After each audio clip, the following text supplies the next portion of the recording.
Buenos días a todos. ¿Qué tal? Es un gusto saludarles a nombre del Consejo Directivo de la Asociación de Hoteles de la Ciudad de México, que preside el ingeniero Rafael García González. Queremos darles la bienvenida nuevamente a este miércoles con el tema del día de hoy, implementación de medidas preventivas en materia laboral, problemas comunes y atención de conflictos laborales, que bueno, pues va a ser impartido por nuestra área legal, el licenciado José María Cordero y la licenciada Tecillo, quienes ustedes pues ya ampliamente conocen, y quienes no, bueno, pues rápidamente me gustaría leer la semblanza del licenciado José María Cordero. Él es licenciado en Derecho, realizó sus estudios en la Facultad del Derecho de la Universidad Nacional Autónoma de México.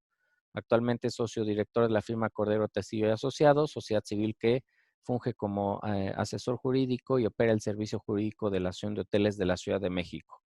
Son asesores externos de la Cámara Nacional de la Industria de Restaurantes y Alimentos Condimentados Canirac, donde operan el servicio Reacción Legal Canirac, integrantes del grupo de asesores del sector empresarial G9. Ha sido síndico del contribuyente ante la Secretaría de Hacienda y Crédito Público, ha participado en diversos grupos de trabajo con legisladores federales y locales para la opinión y propuestas de reformas de leyes y reglamentos, entre los que destacan la Ley de Establecimientos Mercantiles, la Ley de Procedimiento Administrativo, el Reglamento de Verificación Administrativa, la Ley de Protección a la Salud de los No Fumadores y todas las de la Ciudad de México, la Ley Federal de Protección al Consumidor, la Ley General de Turismo, entre otros. En el ámbito docente ha participado o ha impartido cátedra en la Universidad Iberoamericana, Universidad La Salle en León, Guanajuato, y en el Centro de Estudios Superiores de San Ángel del CESA. Y pues también está la licenciada Tecillo, que bueno, pues ustedes también ya conocen, egresada de la Universidad Nacional Autónoma de México, Facultad de Estudios Superiores Zacatlán. Se ha desempeñado como gerente jurídico de la Cámara Nacional de la Industria de Restaurantes y Alimentos Condimentados Canirac.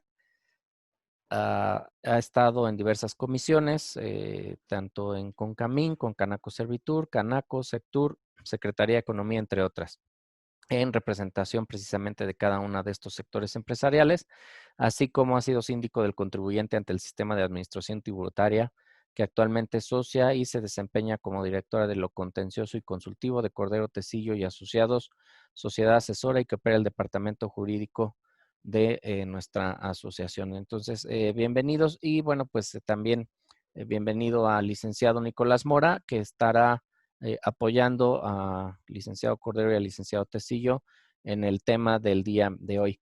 Está Adriana Mendoza con nosotros, que ustedes también ya conocen, para que nos puedan apoyar y podamos estar pendientes de sus comentarios y de sus dudas, y con la dinámica y la logística que hemos venido manejando en estas charlas. Bueno, pues ya saben que en la parte inferior tienen la sección de preguntas y respuestas, donde ustedes podrán ir consultando todas las dudas que tienen y poder que el licenciado los pueda atender. Entonces, pues bienvenidos a nombre de la Asociación de Hoteles una vez más, y licenciado Cordero, pues adelante, tiene la palabra para presentar también al licenciado Nicolás Mora. Gracias. Muchas gracias, buenos días a todos. Agradecemos su tiempo y haremos una plática práctica, ejecutiva, y esperando salir con mucha solución de esta conversación. Presentaremos una exposición que nos permita tener medidas preventivas. Tocaremos los temas más comunes que se presentan en materia laboral, más con la eh, situación que prevalece en este momento y la consecuente atención de estos conflictos laborales. Quiero hacer una breve presentación. Nos acompaña el licenciado Nicolás Mora Montes. Él es un abogado de mucha experiencia que hemos tenido alianza estratégica desde hace ya 20 años. El licenciado Nicolás Mora es egresado de la Universidad Nacional Autónoma de México. Es especialista en materia civil, en materia concursal, principalmente. Ha fungido como síndico en procedimientos de concursos mercantiles y quiebras, y también es asociado de Cordero, Tecillo y Asociados. En materia laboral, es abogado patrono de diversas empresas y atiende también la materia laboral en el ámbito relacionado con los trabajadores. Estamos pues preparados y si gustan empezamos. Y muchas gracias y bienvenidos a todos. El tema de hoy es muy importante. Antes de la pandemia teníamos ya... Perdón, José María, disculpa que te interrumpa. Tu volumen está muy bajo, ¿lo podrías subir, por favor? Sí, claro. Para que escuchen bien los asistentes. ¿Me escuchan aquí mejor? Sí. ¿Estoy mejor? Muy bien, muchas gracias. Bien, la materia laboral es un asunto muy importante. Es un asunto que se ha dejado, aunque ha sucedido vertiginosamente en estos últimos días, últimos meses, se ha creado un nicho potencial de problemas serios hacia las empresas por cuestiones imprevistas y cuestiones también declaradas, prohibiciones de apertura y la poca participación, a veces, si hay que decirlo así, de las autoridades en la solución de estos asuntos, pero además también la falta de mecanismos reales y certeros para poderle dar a los trabajadores la protección ante este tipo de contingencias, y no solo los trabajadores, sino las empresas en su calidad de patrón. Hay algunas reformas que se realizaron a partir de la epidemia, porque esa fue epidemia, de la influenza, y se agregaron alguna disposición en donde por declaración de contingencia sanitaria podría pagarse un salario al trabajador, un salario mínimo durante un mes cuando se declarara una contingencia sanitaria. Las autoridades federales, en este caso concreto de la pandemia, no declararon contingencia sanitaria, declararon emergencia sanitaria, que es otro de los supuestos previstos en la propia Ley Federal del Trabajo. Ante esta situación, pues no permitió que válidamente las empresas pudieran, al suspender actividades ordenadas por la autoridad, realizar un pago de un salario mínimo que hubiera sido, por cierto, insuficiente ante la falta de mecanismos previstos por la ley durante un mes. Pues después de ese mes, ¿qué hubiera pasado, verdad? No obstante, pues se quedó así como declaración de emergencia sanitaria, y por ello también en materia laboral se quedan vigentes todos los derechos de los trabajadores. Entonces, al declararse la emergencia sanitaria, prevalecen y siguen subsistiendo todas las garantías y los derechos para los trabajadores. Lamentablemente, en la realidad, ha sido muy difícil para las empresas llevar a cabo el cumplimiento de estas situaciones. ¿Podrían pasar la siguiente lámina, por favor? Bien, la intención que tenemos hoy es comentarles que debemos prepararnos, debemos prever y tener precaución, porque seguramente vendrán diversas acciones derivadas de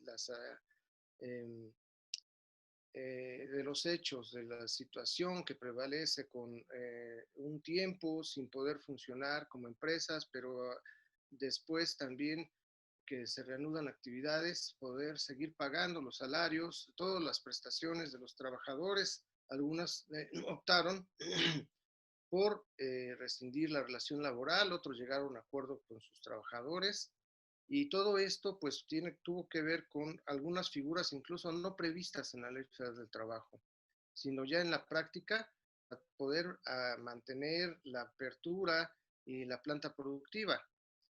En esta conversación lo que vamos a hacer es vamos a prevenirnos, porque estas medidas que vamos a comentar nos van a llevar a la mejor negociación, a una mejor postura para una negociación en caso de conflictos, y también para un mejor cumplimiento en la constatación de obligaciones por parte de las autoridades. Las medidas que vamos a decir son las principales, nos van a ayudar incluso en caso de conflicto, a una mejor defensa laboral. ¿Sí? En este sentido vamos a entender que la relación de trabajo es cualquiera, se da la relación de trabajo, cualquiera que sea el acto que le dé origen, la prestación de un trabajo personal subordinado de una persona a otra mediante el pago de un salario. Cuando existe una prestación de trabajo subordinado a una persona y hay un pago de salario, se da ya una relación de trabajo. El contrato individual de trabajo, cualquiera que sea su forma o denominación, es aquel por virtud del cual una persona se obliga a prestar a otra un trabajo personal subordinado mediante el pago de un salario. Aquí hay una cuestión importante que debemos tomar en cuenta. La relación de trabajo subsiste y se da aun cuando no exista el contrato de trabajo. Esto es lo que dice el tercer punto. La prestación de un trabajo a que se refiere el párrafo primero y el contrato celebrado producen los mismos efectos. Quiere decir que la relación de trabajo va a existir siempre y cuando se dé la prestación de un trabajo personal subordinado y exista el pago de un salario. No importa que no exista contrato individual de trabajo. Muchas veces se piensa que si no hay contrato de trabajo, no va a ser imposible que nos demuestren la relación de trabajo. Así no es. La relación de trabajo es la que prevalece siempre, exista o no exista contrato individual de trabajo. Seguimos, por favor. Por favor, la siguiente lámina. Se brincó mucho. Bien. Las medidas preventivas que vamos a recomendarles es contar siempre con un contrato individual de trabajo. Este documento nos va a permitir señalar, en este documento se precisan las prestaciones, las obligaciones y condiciones bajo las cuales se presta la relación de trabajo. Le quiero decirles como un antecedente que la Ley Federal del Trabajo en principio establece cierta ventaja hacia los trabajadores. Es una ley que regula relaciones entre desiguales. A diferencia de la mayoría de las legislaciones que conocemos, la Ley Federal del Trabajo regula relaciones entre desiguales, así lo planteó el propio legislador, porque se supone que el patrón es el que tiene los medios para defenderse y el trabajador generalmente no los tiene. Bueno, eso es lo que se consideró para establecer este tipo de protección hacia los trabajadores. Evidentemente, los patrones también tienen ciertos derechos en la Ley Federal de Trabajo, pero básicamente es para tutelar las relaciones, siempre en un lado de favorecimiento y de protección a las situaciones y derechos laborales de los trabajadores. Entonces, ¿por qué el contrato de trabajo es importante? Porque en ese sentido, en caso de un conflicto, en principio, de una demanda laboral, el trabajador puede decir lo que sea. El patrón está obligado a probar lo contrario a lo que dice el trabajador. Esa es la premisa. Entonces, si no tenemos el documento en donde el que constan las prestaciones, las condiciones, el salario bajo las cuales se contrató o las actividades bajo las cuales se contrató el trabajador en la relación de trabajo, pues entonces vamos a tener que probar algo de casi a veces hasta de manera imposible a lo que diga el trabajador, porque recordemos, el trabajador en principio va a decir y la Junta va a recibir su petición y nosotros deberemos probar lo contrario. De ahí, pues, el contrato individual de trabajo es muy importante. Tomemos en cuenta esta situación. Ahora existen la posibilidad de tener contratos a prueba y contratos de capacitación inicial. Hasta diciembre de 2012 solo existía la posibilidad de tener contrato individual por tiempo determinado, por obra y por tiempo indefinido. Ahora el contrato por tiempo indefinido cuenta con la modalidad de tener contrato a prueba y contrato por capacitación inicial. Estos dos contratos son muy importantes porque establecen la posibilidad de iniciar la relación de trabajo con un empleado a prueba. El contrato a prueba prevé que tenemos 30 días para constatar si los servicios del trabajador nos sirven o ha cumplido de acuerdo a la expectativa de la empresa o no. En ese sentido, se da la posibilidad de, a juicio del patrón, escuchando la opinión de la Comisión de Capacitación, Adiestramiento y Productividad, de no continuar con la relación de trabajo sin causa imputable al patrón. Este contrato puede ser celebrado hasta por 3 meses. Es una excepción, siempre y cuando el puesto del trabajador se refiera a trabajos dirigencial o gerencial. También existe la posibilidad del contrato de capacitación inicial. Este contrato se celebra hasta por 3 meses y también a juicio del patrón, si no se ha cumplido con la expectativa, a juicio del patrón, recordemos esto, si no se ha cumplido con la expectativa de la actividad para la cual fue contratado, el patrón podrá no continuar, decidir no continuar con la relación laboral, escuchando la opinión de la Comisión de Capacitación, Productividad y Adiestramiento. En ese sentido, pues, este también puede ser prorrogado hasta por 6 meses o puede celebrarse hasta por 6 meses cuando el puesto del trabajador sea de tipo gerencial o dirigencial. De ahí, pues, la primera medida que debemos tener en cuenta importante es el contrato individual de trabajo. El contrato individual de trabajo se lo debemos dar al trabajador desde su ingreso. Desde su ingreso debe firmar contrato individual de trabajo. Eso es el documento que nos va a permitir, recordemos, demostrar en caso de un conflicto las prestaciones, condiciones bajo las cuales se contrató el trabajador.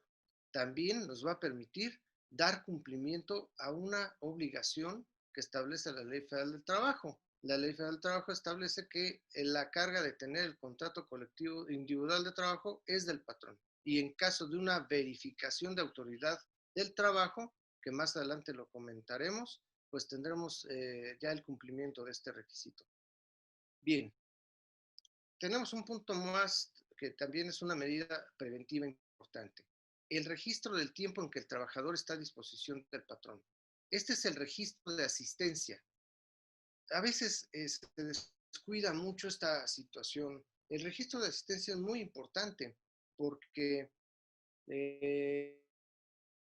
los trabajadores, recordemos, pueden decir lo que sea y nosotros debemos demostrar, en caso de conflicto, lo contrario.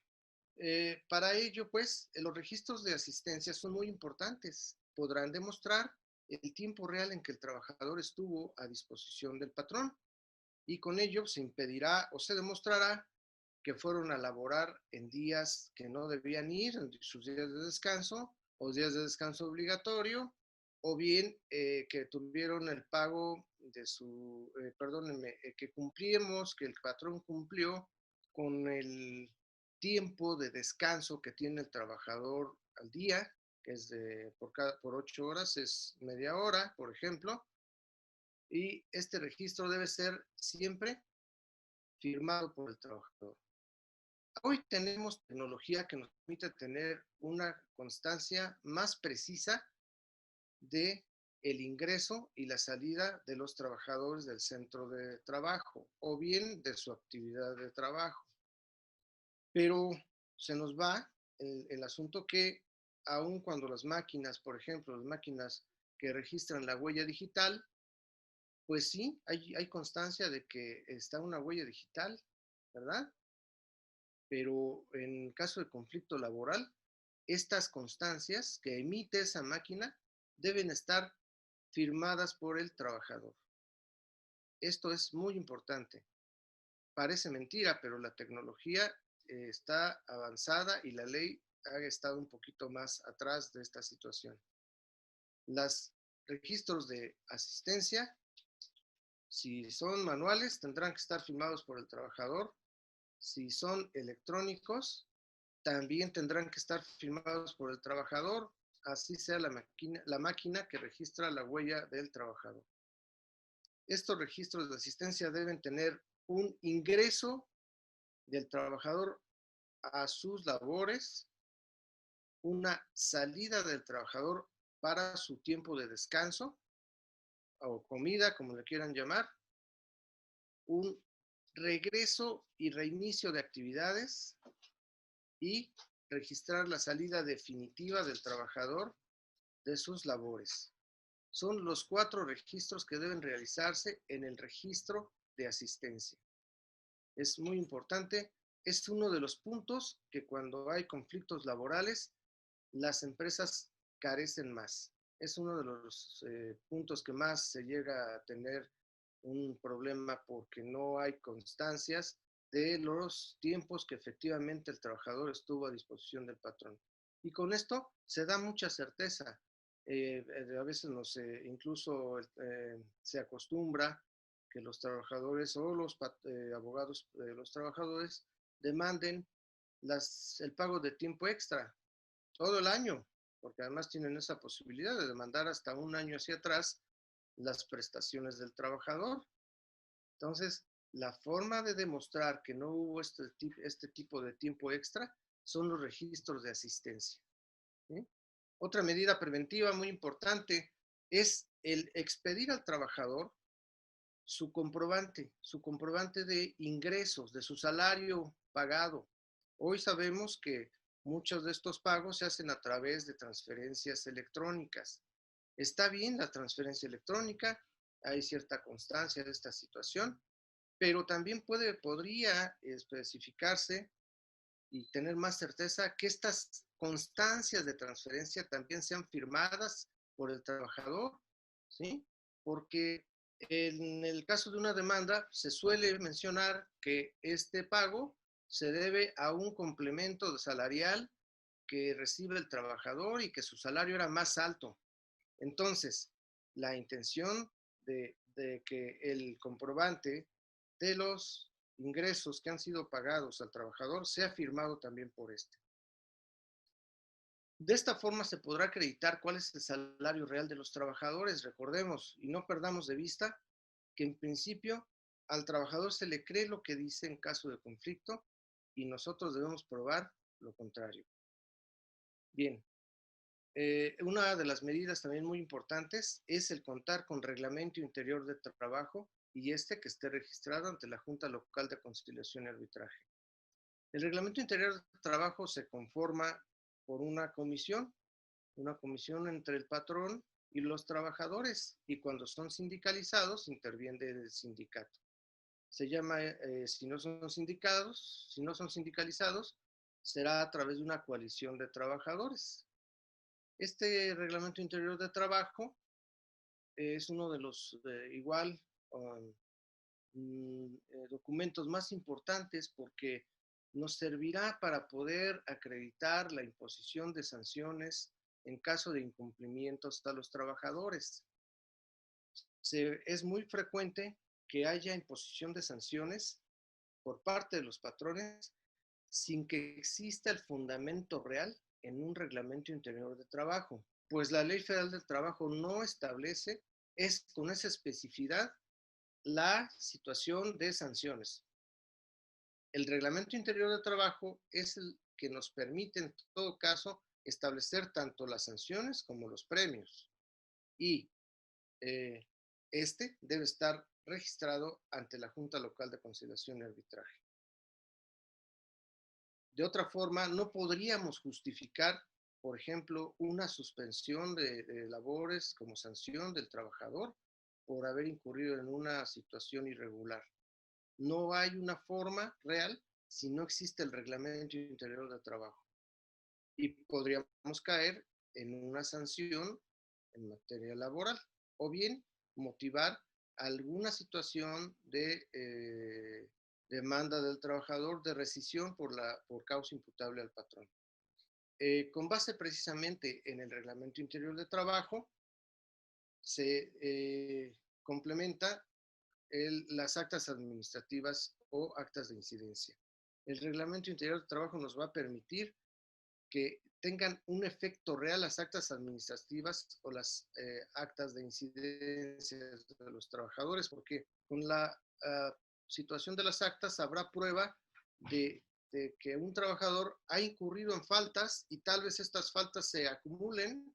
Faltas me refiero no solo a inasistencia, sino transgresiones a las normas del trabajo. Y que estas incidencias se acumulen y tal vez por la acumulación de 2 o de 3 amerite la suspensión de un día de trabajo, o la acumulación de más de 3 amerite la suspensión de 2 días de trabajo. No podríamos hacer esto si no existe el reglamento interior de trabajo. En sí mismas, las sanciones de los patrones no están previstas si no hay un reglamento interior de trabajo.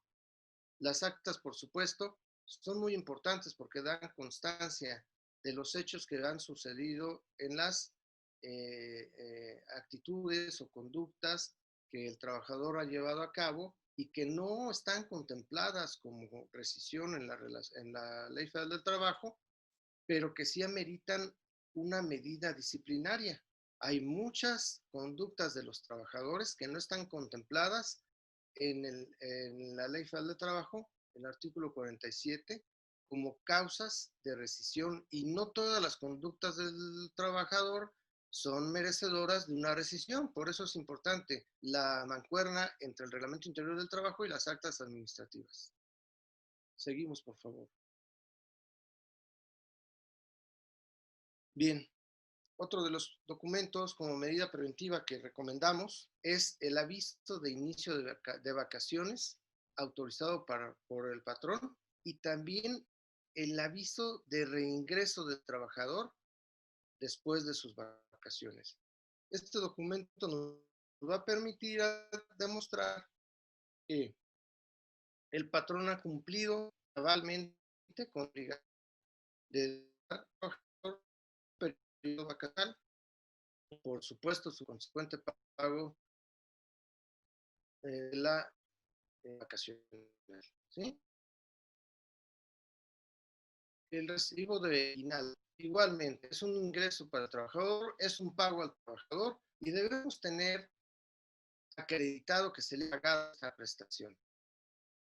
Recordemos que la ausencia de estos documentos, ante la ausencia del recibo de pago, pues no podremos acreditar que se le pagó al trabajador su aguinaldo, aunque así haya sucedido. ¿Bien?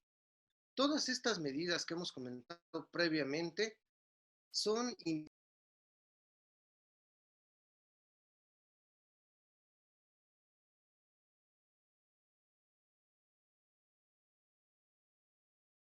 se le fue el internet al licenciado Cordero porque se desconectó. Lic Castillo, ¿podría continuar usted? Sí, claro. Gracias. Bueno, como comentaba el licenciado Cordero, como una medida preventiva, Hola. una más señalado él, está el... ya regresó José María, a ver, habla por favor para ver si puedes Ya continuar. pasó algo aquí en el internet, pero ya estamos aquí. Bueno, los dejo con el licenciado Cordero. Muchas gracias. Bien, disculpen, algo pasó.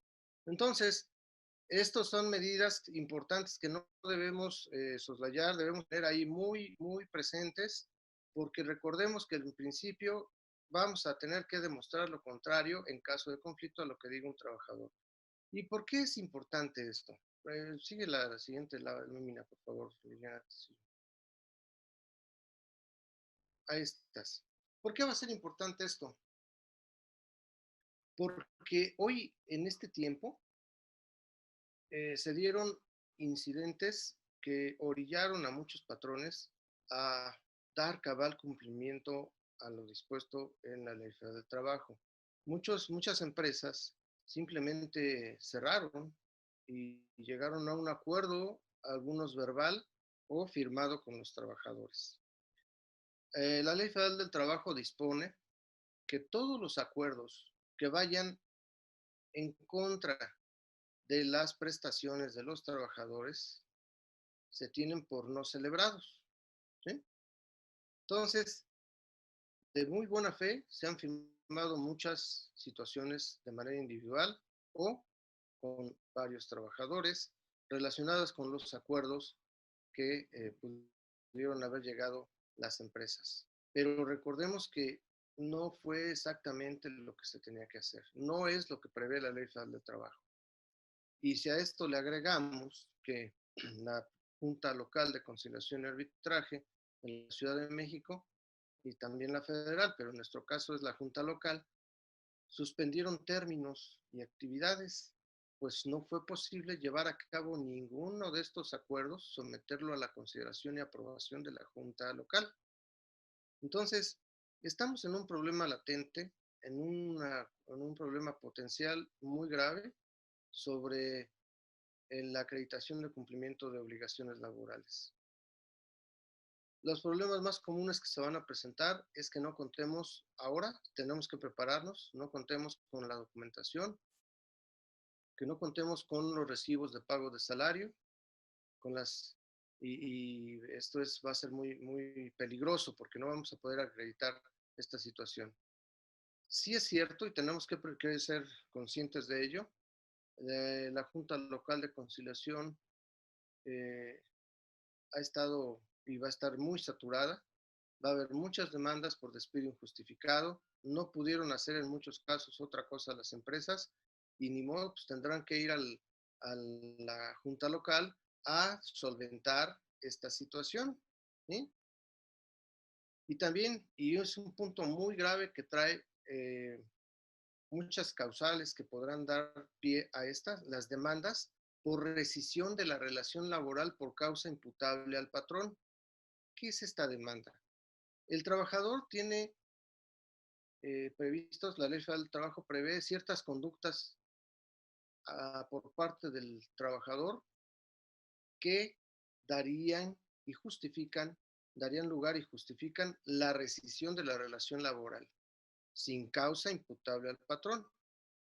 Pero también existen ciertas conductas, casi las mismas, a cargo del patrón, que de no cumplirlas, el trabajador puede demandar la rescisión de la relación laboral por causa imputable al patrón.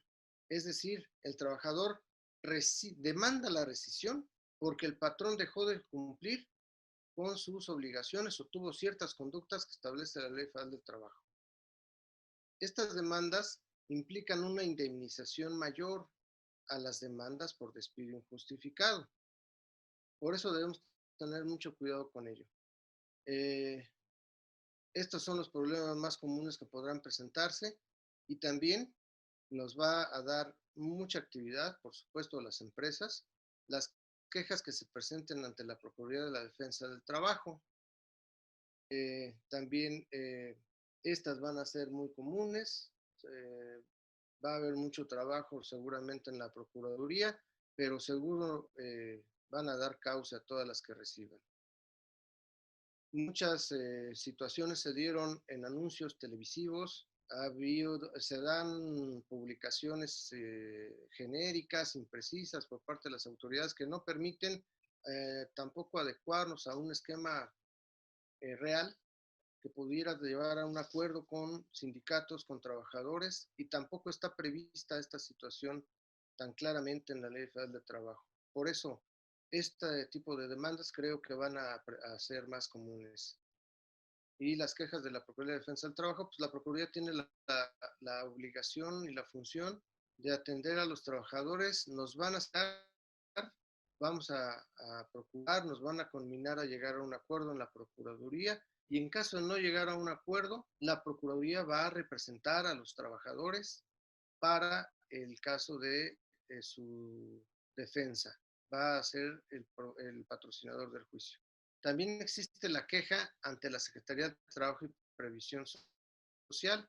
Esta va a iniciar un procedimiento de verificación en donde nos van a revisar en estos temas las condiciones generales de trabajo, algún procedimiento especial de participación de utilidades de las empresas y la queja ante la Secretaría de Trabajo y Previsión Social o ante el SAT ante la ausencia del pago de la participación de utilidades. Las quejas ante la Secretaría de Trabajo y Previsión Social también serán un punto a tratar como los problemas derivados de esta situación, pero evidentemente aquí inicia un procedimiento que nos permitirá dar y demostrar el cumplimiento antes de llegar a un conflicto o antes de ser sancionados. La Secretaría de Trabajo y Previsión Social sí puede sancionarlos. No será ella la que lleve la representación de un trabajador a un juicio laboral, será la Procuraduría, pero la Secretaría del Trabajo llevará a cabo una revisión, un procedimiento de verificación y nos dará tiempo y plazos, el debido proceso, para poder acreditar el cumplimiento de las obligaciones patronales. Por favor, Liliana, el siguiente punto. Perdón, un poquito, me regreso tantito. Nos tocó el mes de mayo en la pandemia. Sabemos que en el mes de mayo tenían que pagar utilidades, las utilidades del año 2019.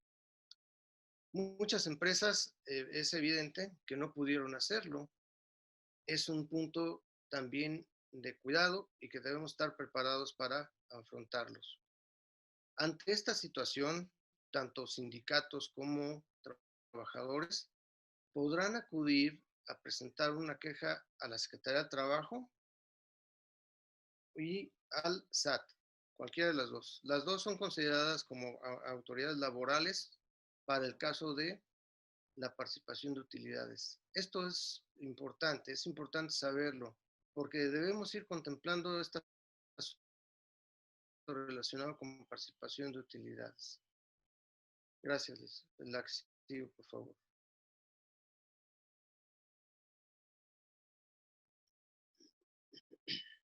Bien. Aquí me gustaría darle la palabra al licenciado Nicolás Mora en el tema de los conflictos laborales. Por favor, licenciado. Sí, claro. Primero, pues muchas gracias por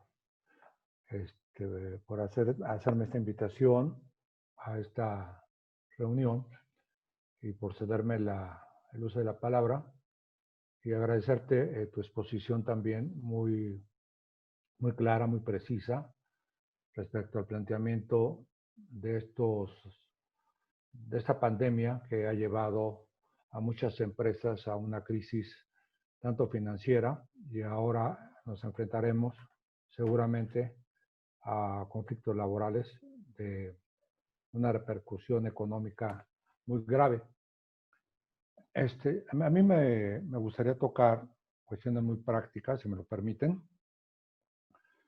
Primero, pues no estar tan visibles cuando lleguen a notificar, ya sea un citatorio por parte de la Procuraduría de la Defensa del Trabajo, que generalmente lo reciba cualquier persona que no sea representante de la empresa, que puede ser la misma recepcionista, la misma gente que limpia o que tiene labor de limpieza en las empresas, y o en su caso, y perdón que lo manifieste así, algún menor de edad, ¿no?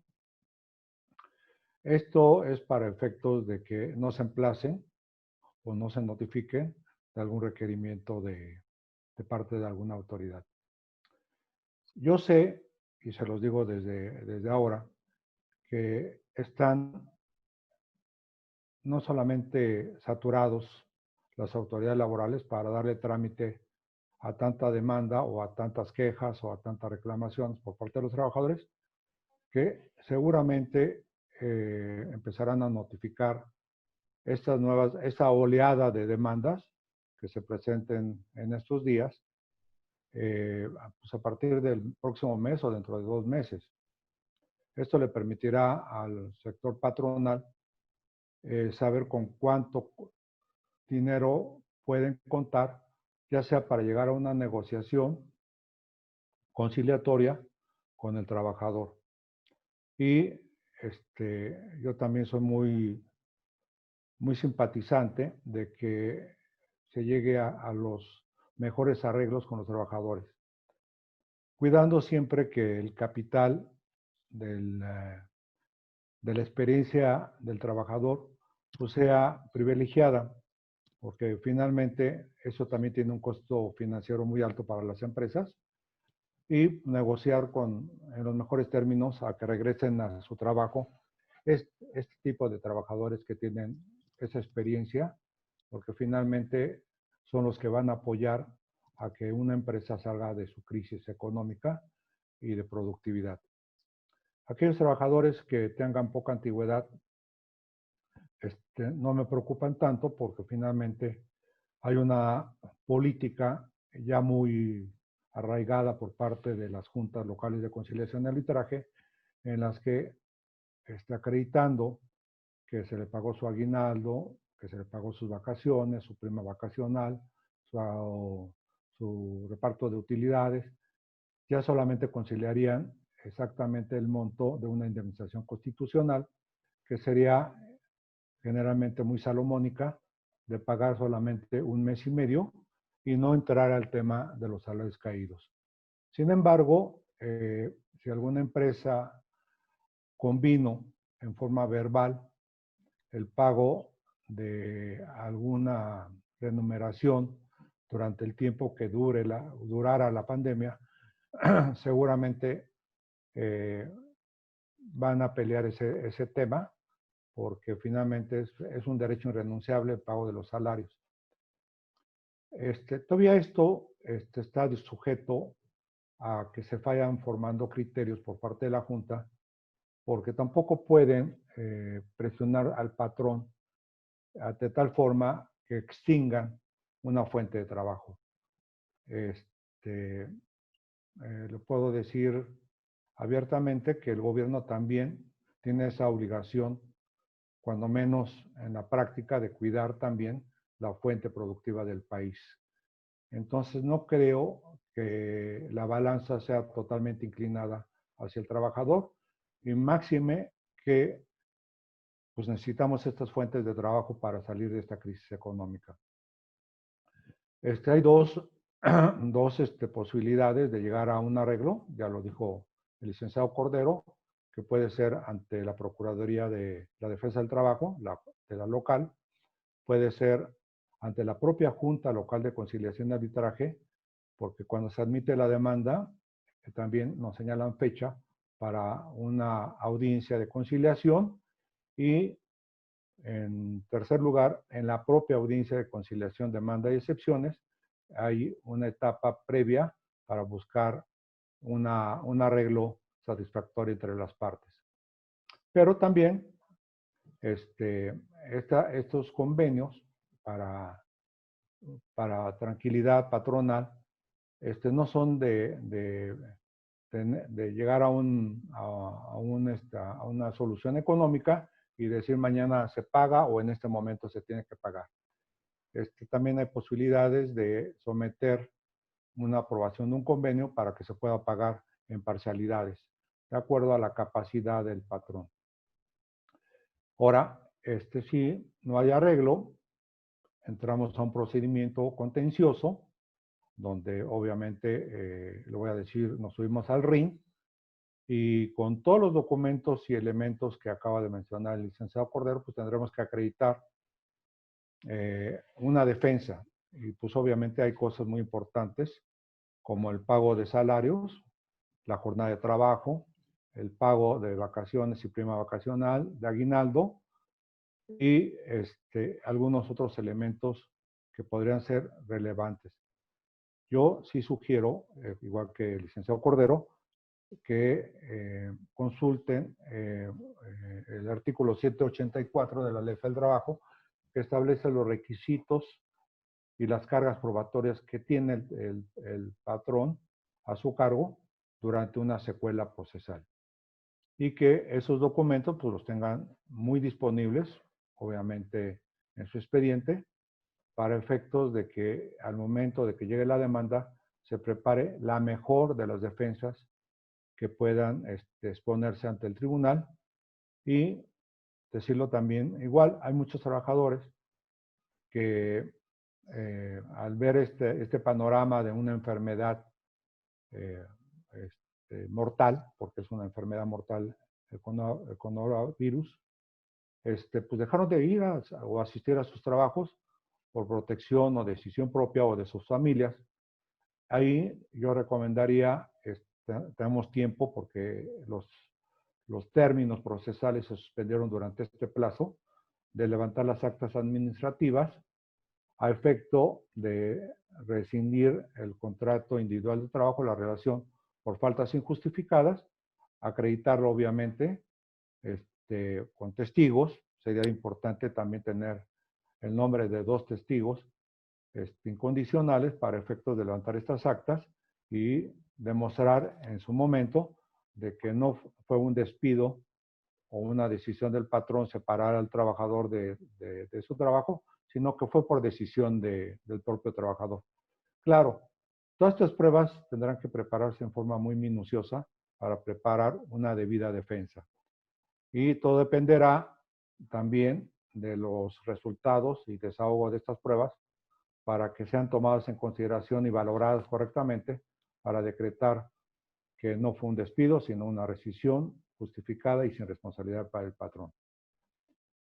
Después, pues obviamente viene una resolución que se llama laudo, que puede ser combatida a través de un juicio de amparo directo y que se tardarán otros 6 o 1 año en resolverse, porque quiero resaltar que nuestras autoridades están sobrepasadas, no van a poder desahogar en 1 año un procedimiento y en 6 meses una resolución de amparo. Pero esa es mi experiencia en tiempos normales. Ahora, en tiempos críticos como esto, los tiempos en favor del trabajador para generar más salarios caídos, va a ser un riesgo para el trabajador, para el patrón. Pero también puede ser un factor en favor del patrón porque va a tener tiempo para obtener su liquidez y poder llegar a arreglos conciliatorios con sus trabajadores. Si con esta exposición, y pasaremos después al periodo de preguntas y respuestas, yo dejaría mi exposición en estos términos, que sería el aspecto contencioso de un juicio laboral y las posibilidades de un arreglo durante un plazo más o menos largo, y que todos los patrones procuren tener preparado su documentación, que ya el licenciado Cordero hizo una narración del mismo. Les agradezco su atención y estoy en espera de sus preguntas. Gracias. Gracias. Buenos días. Agradeciendo de antemano su participación en este webinar. De igual forma, agradeciendo la oportunidad que nos da la Asociación de Hoteles de la Ciudad de México a través del ingeniero Rafael García y el maestro Alberto Albarrán, el poder estar aquí con ustedes. Continúo con la exposición para después pasar con la sección de preguntas y respuestas, que estoy segura que deben de tener muchas preguntas, porque este tema laboral es muy, muy amplio. Los abogados y su servidora estamos tratando de tocar puntos claves o precisos para poder darles un panorama amplio de lo que podemos vivir en estos tiempos de pandemia. Una de las acciones, bueno, es importante mencionar que si bien es cierto que se suspendieron términos por un tiempo en la administración pública federal y local, también lo es que la materia laboral a partir de mayo habilitó términos y siguió verificando, sigue con inspecciones. Por el momento se ha abocado más a la cuestión de pandemia, a lo que ya comentábamos de verificar todo lo que es la seguridad para el trabajador en materia de higiene, que se le implementos, etcétera. Pero, Adriana, si me puedes compartir la otra lámina, por favor. Aquí vamos a tocar lo que son las medidas que están sujetas a revisión. Ahorita que nos cambien la lámina, por favor, Adriana. Gracias. Dentro de esta actividad que tiene la Secretaría del Trabajo, independientemente de la pandemia, pero que aún con pandemia la está realizando, es verificar condiciones generales de trabajo. En las condiciones generales de trabajo nos va a revisar lo que son contratos individuales de trabajo, recibos de pago, que en nuestro reglamento interior de trabajo esté depositado ante la Junta de Conciliación y Arbitraje, como ya lo comentaba el licenciado Cordero, nuestra inscripción ante el Instituto Mexicano Social, el alta ante el Infonavit, y todas estas cuestiones encierran la relación de trabajo. Ese es el primer punto. Después nos va a, por otro lado, pueden revisar lo relativo a seguridad e higiene. Este apartado o esta materia es muy, muy amplia.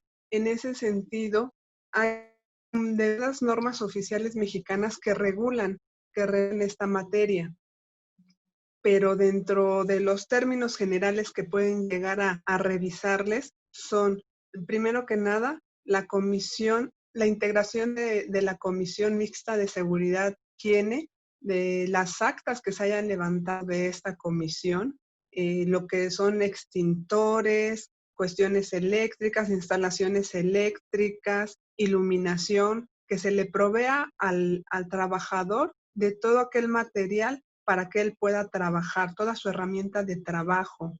También le van a revisar que la cuestión de que se les dote debidamente de ese material de trabajo, el manejo también de sustancias peligrosas. Aquellos hoteles que tienen departamento de mantenimiento les revisan más a fondo esa parte de la cuestión de sustancias peligrosas. Por otro lado, también tenemos la revisión en materia de capacitación y adiestramiento, en el sentido de que los puntos a revisar es que se esté capacitando realmente a los trabajadores, que se cuente con el DC1, con el DC3, con el DC4, que estén debidamente registrados ante la Secretaría, es con lo que se avala que están realmente capacitando a los trabajadores.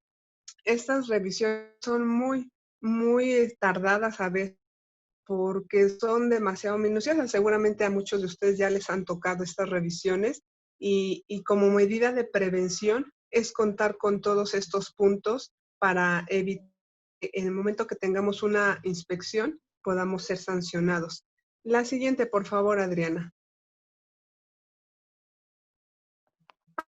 Esta norma 35, que ya entró en vigor desde el año 2018 y entró en vigencia por apartados, entró en vigencia en octubre del 2019 para algunos sectores, bueno, más bien empresas, tienen hasta cierto número de trabajadores. Ahora para el octubre del 2020 entrará la siguiente fase. Aquí la norma lo que pretende es precisamente no que evitar la cuestión psicológica o el estrés del trabajador como tal en su vida cotidiana o vida normal, sino que fomenta es que haya un sistema organizacional que permita al trabajador tener un sentido de pertenencia hacia la empresa, para que así el trabajador, al sentirse parte de la empresa, tenga más entusiasmo, más ganas de trabajar, y que si él tuviera algún conflicto con algún compañero, que hubiera alguna incomodidad del ambiente laboral, pueda solucionarse en el mismo ambiente laboral y esto no crezca, para evitar que se produzca en el trabajador y ese estrés produzca que no dé el rendimiento que debería de dar como trabajador para lo que fue contratado. Algunos de los puntos que establece esta norma, que quizás muchos de ustedes ya conocen, son la cuestión de establecer cuestionarios o buzón de quejas para ver si hubiera alguna queja de parte de los trabajadores, algo que no estuvieran de acuerdo, tanto en su área laboral como con los compañeros, porque también la norma establece y hace énfasis en que hay que delimitar responsabilidades a los trabajadores para que sepan también hasta dónde es su función y cuál es el compromiso que tienen con la empresa, para que de la misma forma ellos lo hagan y lo generen con el entusiasmo debido dentro de ese compromiso y sentimiento de pertenencia que tiene hacia la empresa, que se respeten horarios, evitando causar ese estrés al trabajador. Repito, evitar el estrés no para...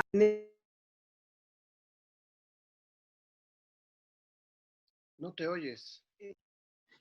Entonces, el estrés para que el trabajador pueda tener un mejor desempeño en su trabajo. La siguiente, por favor, Adriana. Bueno, es lo que les comentaba. Aquí también trataba de evitar, esta norma 35 trata de evitar los riesgos psicosociales, entre los cuales se encuentra el ambiente laboral, las cargas de trabajo, las jornadas extendidas y la falta de rotación de turnos. Les repito, esto es a efecto de evitar que el trabajador, al no tener las condiciones que establece la norma, el estrés y no rinda los frutos esperados al haberlo contratado. La siguiente, por favor, Adriana.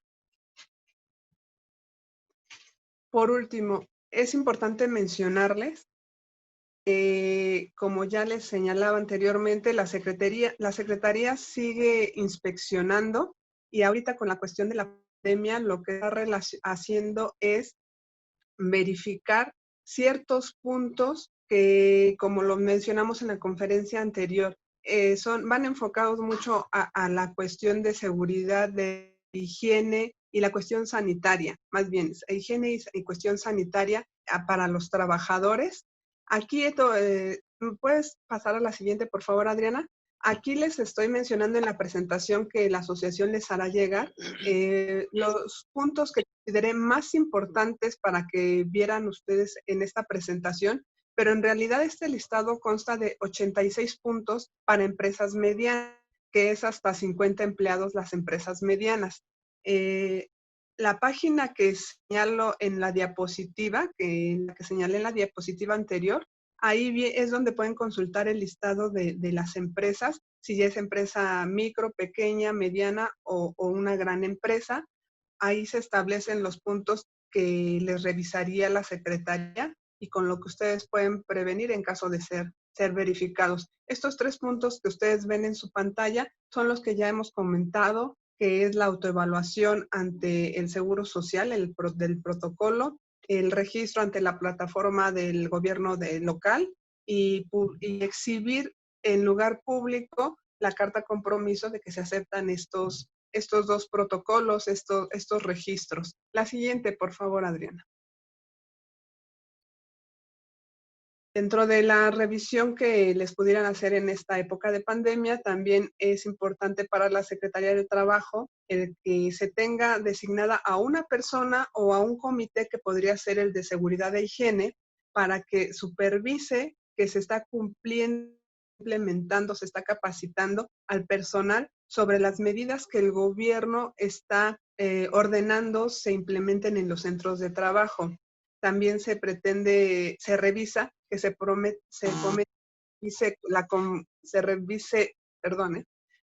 y se brinde con confianza al personal para que se retire si tiene cualquier síntoma de COVID a través de una simplificación de trámites, es decir, que les demos facilidades en caso de presentar síntomas. La siguiente, por favor, Adriana.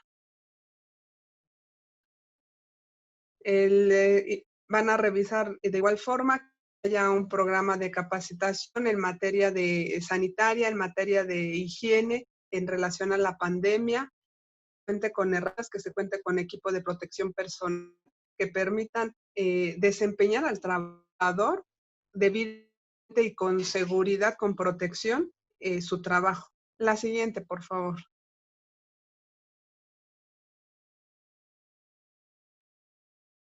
De igual forma, que se promueva ante las personas dentro de esa capacitación que está ordenada dar a los trabajadores, el cómo poder transportarse, viajar en el transporte público para evitar dentro de lo más posible los contagios, porque es parte de tener una seguridad, brindarles una seguridad, ¿no?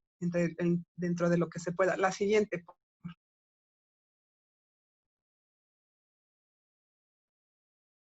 Los lineamientos, como ya se ha comentado en otras ocasiones, son muy importantes, tanto los lineamientos en seguridad e higiene como para poder identificar a las personas que son vulnerables o las personas que pudieran presentar síntomas. La siguiente, por favor.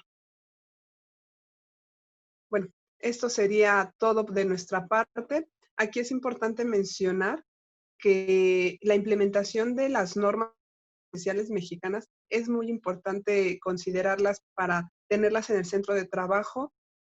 Cordero, Tecillo y Asociados, contamos con un colaborador que es JRL, que está integrado por la bióloga María del Rosario Vázquez y la química María del Carmen Vázquez, quienes son una empresa que puede ayudarles a implementar esas normas oficiales de la manera debida, de la manera adecuada y con pasos sencillos en los que ellos pueden aportar muchísimo conocimiento para poder implementar esas normas oficiales. Y bueno, no me queda más que darles las gracias por la atención debida a esta exposición y quedamos a sus órdenes para cualquier visita que tengan, cualquier conflicto laboral que tengan. El licenciado Cordero, el licenciado Nicolás, su servidora, estamos a sus órdenes. Y bueno, aquí nuestros números telefónicos, estamos los 365 días del año, 20 horas para atenderlos. Gracias. Sí, Muchas pasamos gracias. al bloque de preguntas y respuestas. Sí, justo nos estaban comentando en el área de preguntas y respuestas que si podrían desarrollar un poco sobre el artículo 184. Con mucho gusto. Licenciado Nicolás Mora, ¿podrías comentar el artículo? Se refiere a los trabajadores de confianza. No sé si se habrá dado alguna equivocación, porque el 184 se refiere a los trabajadores de confianza, si no mal recuerdo. A ver. Las condiciones de trabajo contenidas en el contrato colectivo que rija en la empresa o establecimiento se extenderán a los trabajadores de confianza, salvo disposición en contraria contenida en el contrato colectivo de trabajo. Bueno, pues este artículo dice que los trabajadores de confianza, para empezar, no son sindicalizados. Podría parecer que no forman parte de las ventajas establecidas en un contrato colectivo de trabajo.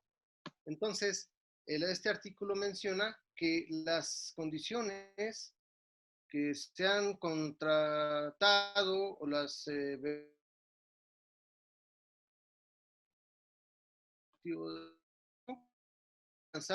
hecho, se deberán extender a los trabajadores de confianza en todos los casos, salvo que exista mención expresa en el propio contrato colectivo de trabajo. Pero no habíamos comentado este tema, ¿no habrá algún error en el artículo? Yo considero que tal vez sea el 784 que mencionó el licenciado Nicolás Mora. ¿Será ese el caso? Y solo para saber si era alguna equivocación, ya explicamos el 184. Licenciado Mora, ¿podrás desarrollar el 784, por favor? Sí, claro. Sí, yo me referí al artículo 784, donde establece que las juntas examinarán la carga de la prueba del trabajador cuando a este le corresponda, pero establece con mucha precisión la carga probatoria con carga al patrón. Entonces, nos establece cosas muy interesantes como que tenemos que acreditar los patrones, la fecha de ingreso del trabajador, la antigüedad del trabajador, las faltas de asistencia de asistencia del trabajador, las causas de rescisión de la relación laboral, la terminación de la relación o terminación del contrato de trabajo, ya sea por obra o por tiempo determinado, la constancia de haber dado el aviso por escrito al trabajador por parte de la Junta, de la fecha y la causa del despido, el contrato de trabajo, la jornada de trabajo, el pago de descanso y de días obligatorios, así como el aguinaldo, el disfrute y pago de vacaciones y el pago de las primas dominical, vacacional y de antigüedad. El monto del pago del salario, el pago de la participación de las utilidades del trabajador y las aportaciones al Instituto Mexicano del Seguro Social, así como al Fondo Nacional de la Vivienda. ¿Ya? Esto es lo que establece la Ley Federal del Trabajo sobre las cargas de prueba que son exclusivamente a cargo del patrón, porque es el que tiene los medios y la infraestructura necesaria para contar con esos documentos y exhibirlos en juicio.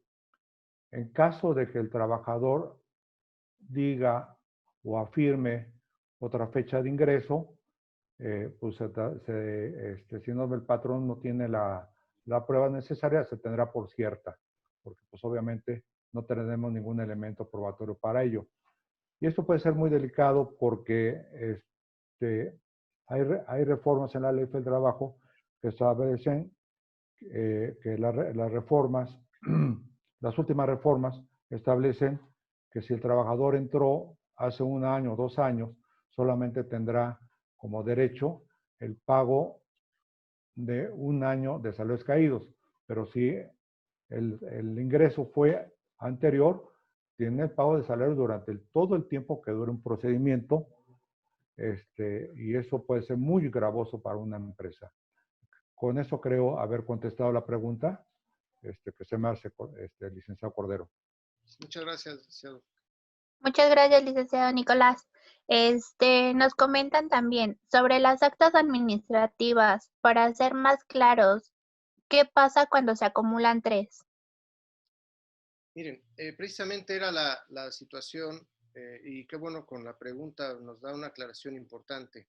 Siempre debemos cuidar ese vínculo entre las actas administrativas y la existencia del reglamento interior de trabajo.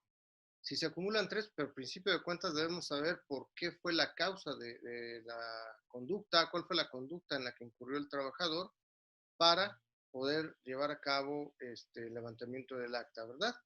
Y también si esta conducta está contemplada en el reglamento interior de trabajo como una causa para sancionar al trabajador por una medida disciplinaria.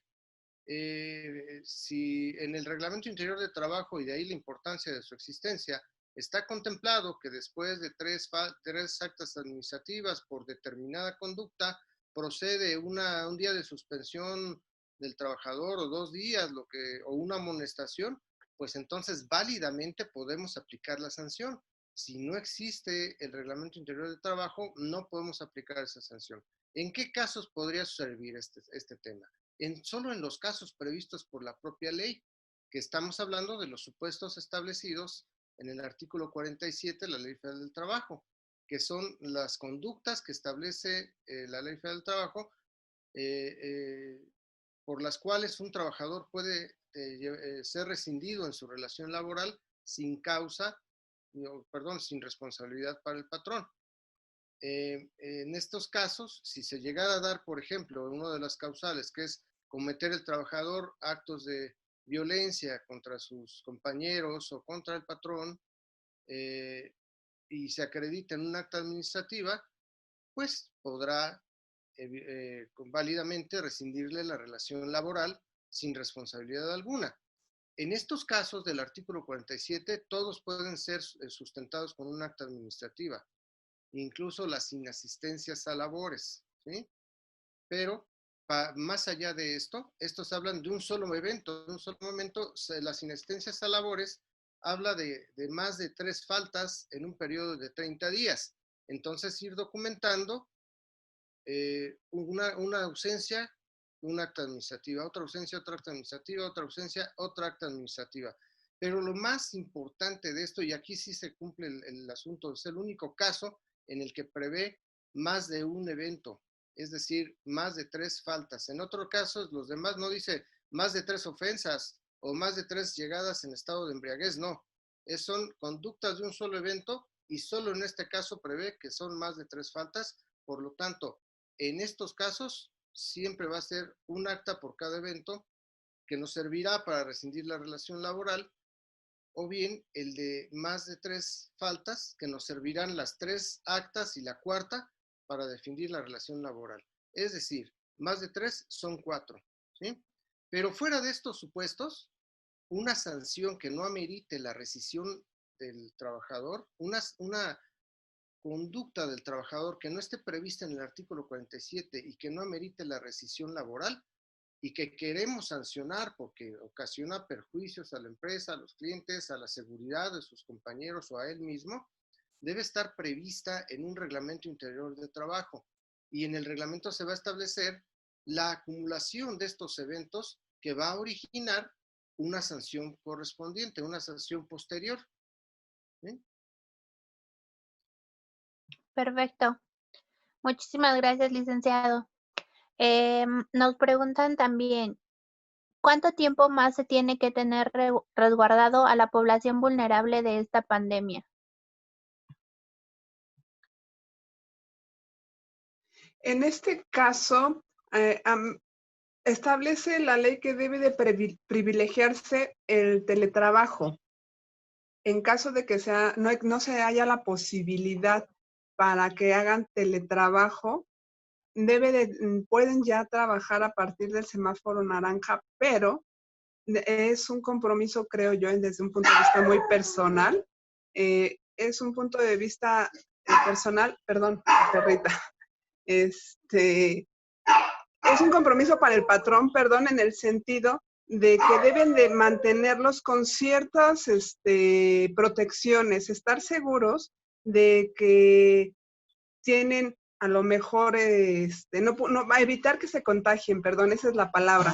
Deben de protegerlos con mayor énfasis a estas personas vulnerables, por lo que yo desde mi punto de vista recomendaría esperar un poco más para, si no son muy necesarios, para que las personas vulnerables regresen a trabajar. Incluso por ahí había un dispositivo en un momento dado que hablaba de que hasta que hubiera semáforo verde, pero los lineamientos locales han ido variando tanto que tendremos que esperar a ver qué disposición establece de acuerdo a cada color de semáforo. Ok, muchísimas gracias, Lick. Nos preguntan si vamos a compartir la grabación. Sí, con mucho gusto vamos a compartirles la grabación, ya saben, en nuestro canal de YouTube y en nuestras redes sociales de la oficina. Además de que les voy a mandar a todos los inscritos la presentación que se acaba de mostrar y está el link de esta grabación para que lo puedan tener sin ningún problema. Y si me proporcionan algo más de información en nuestra área legal, también con mucho gusto se las compartimos. Y Adrianita, dígame. hay una pregunta que estoy leyendo que no hemos tocado y me parece Sí. importante. Nos preguntan que ante la imposibilidad de sancionar en la Junta Local convenios que celebraron de manera privada con determinación laboral, dice, consignando el pago de salarios, aguinaldo, una gratificación y señalando los datos del cheque con el que se hizo el pago. Este documento, en caso de una demanda laboral, me genera un medio de defensa, aunque sea parcial. Sí, efectivamente, la conveniencia de celebrar los convenios de terminación de la relación laboral, si no mal recuerdo, además justificados en el artículo 53, fracción 1, es que estos sean aprobados y primero aprobados y luego ratificados por el trabajador ante la Junta Local de Conciliación y Arbitraje. Esto les da el valor de cosa juzgada, es decir, ya no admiten prueba en contrario. Pero ante esa imposibilidad por haber suspendido términos la Junta y no estar en funciones, por supuesto que es válida la celebración de estos convenios de manera privada y son un documento que en un momento dado nos puede servir para la defensa en caso de un conflicto laboral. Habrá certeza, por ejemplo, en el cobro del cheque por parte del trabajador, en su firma, preferiblemente en el margen de todas las hojas, en el recibo de pago por este mismo cheque. Finalmente es un documento idóneo. Me parece que es un documento que podrá ser muy efectivo en una defensa para el caso de conflicto laboral. No hay ningún problema. Perfecto, muchas gracias. Em, por último, nos preguntan, ¿se puede cambiar de puestos y ajustar el sueldo por esta situación que se presentó? Pues miren, la Ley Federal de Trabajo establece lo siguiente, que todo lo establecido en contra de las prestaciones de los trabajadores, aunque sea firmado por el trabajador, se tiene por no celebrado. Esta es una situación de protección, evidentemente ante cualquier coacción, no la finalidad es esa, que ante cualquier coacción por parte de los patrones, el trabajador no sea perjudicado en sus prestaciones.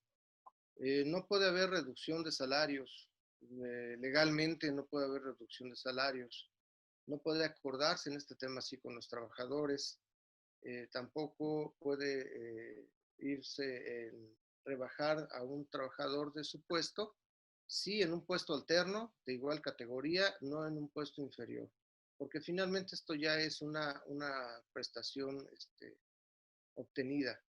Existen otro tipo de estrategias que están nuestros datos y por supuesto si nos quieren llamar para mayor precisión, dado el tiempo, pues podemos ir platicando para que todo salga bien en este tipo de situaciones sin incurrir en violaciones a la ley. En todo momento sin incurrir en ninguna violación a la ley, pero adaptándonos a la realidad que vive cada empresa y de acuerdo pues así, a los acuerdos, valga la redundancia, que se han tomado o se tomen con los trabajadores. Perfecto, Lick, muchísimas gracias. Perdóname, Gracias también, licenciado. no sé, licenciado Mora, si quieres comentar algo al respecto de este asunto. No tengo nada que adicionar. Yo creo que sí es muy recomendable que aquellos patrones que tengan alguna duda sobre cualquier tema ya muy específico, lo podamos tratar también en forma particular, tomando en consideración las circunstancias y documentos del caso. Porque sí, no, es muy arriesgado que cualquier abogado de una consulta en términos generales sin conocer el caso concreto. Creo que es muy prudente de tu parte hacer esta invitación y bueno, estamos a las órdenes de ellos. En cualquier momento pueden hacer este tipo de consultas, pero ya en una Muchas forma más gracias. particular. Muchas gracias. No sé si haya más preguntas, Adrianita. No, Lick, sería todo. Bien, pues les agradecemos mucho su participación. La intención pues es básicamente recomendarles tener a la mano, tener ordenados, tener pues bien documentado cada expediente de los trabajadores, porque pues vienen tiempos y hay que prepararnos de conflictos. Ojalá que no suceda en la medida en que podríamos estar pensando, pero finalmente debemos prepararnos y siempre esta exposición es resultado de lo que la experiencia en los litigios nos ha dicho, que son el talón de Aquiles de los patrones. Siempre nos agarran y siempre existen negociaciones que pudieran haber salido mejor si tuviéramos los medios de prevención que acabamos de mencionar.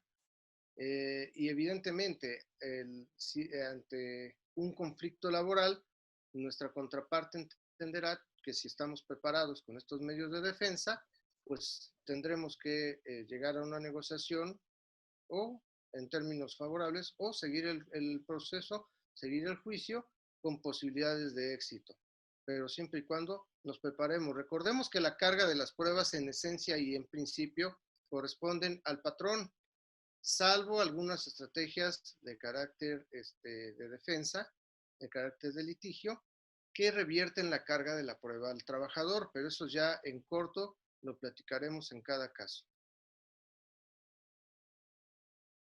Muchas gracias. Correcto, Lick. Y solo, perdón, y solo para invitarlos también a la siguiente exposición, que tendrá que ver con las obligaciones contraídas por las personas y las empresas con anterioridad a la pandemia, los efectos de esta pandemia y cuál es la situación actual para el cumplimiento de esas obligaciones. Muchas gracias. Gracias, Lick. Pues Sin más, agradecerles a todos su participación. Muchas gracias la aportación del licenciado Nicolás Mora. Gracias al licenciado Cordero y a la licenciada Tecillo. Gracias, Adri, por coordinar este webinar. A nombre del Consejo Directivo de nuestra Asociación de Hoteles de la Ciudad de México y el ingeniero Rafael García, quien ya no pudo estar más tiempo, quería despedirse, pero tuvo que hacer otra videollamada, pues agradecerles su tiempo nuevamente a todos ustedes. Esta plática, como ustedes saben, la subimos a nuestros canales y redes sociales y la página de la asociación para que puedan consultarla en cualquier momento y pues invitarlos a que sigan nuestra página web www.asociaciondehoteles.com.mx y la página de protocolocovid.mx para cualquier situación o duda o comentario. A través de ellos nos pueden contactar. Y pues los teléfonos de los licenciados Cordero y Tecillo están abiertos para que ustedes puedan también, si tienen mayores dudas, poder consultarlos. Muchas gracias por su tiempo, que tengan buen día y nos vemos el próximo miércoles en la siguiente plática del área legal de la asociación. Gracias. Gracias, Alberto. Hasta luego.